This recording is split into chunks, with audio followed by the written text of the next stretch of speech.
खरीदना चाहता है और अदर कंट्री में उसने टैक्सेस वगैरह पे किए हुए हैं, तो फिर टैक्स रिटर्न करने की उसको ज़रूरत नहीं है। तो ये जो 111 सेक्शन है ये डील करता है कि इसके ऊपर क्योंकि टैक्स लायबिलिटी नहीं है तो इसको लेट फाइलर और नॉन फाइलर वाली कैटेगरी से फॉल नहीं किया जाएगा,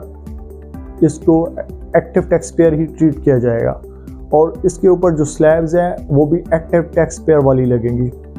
तो इसमें 236C और K का जब नॉन रेजिडेंशियल का चालान जनरेट करते हैं तो मोस्टली गलती करते हैं कि उनको फिर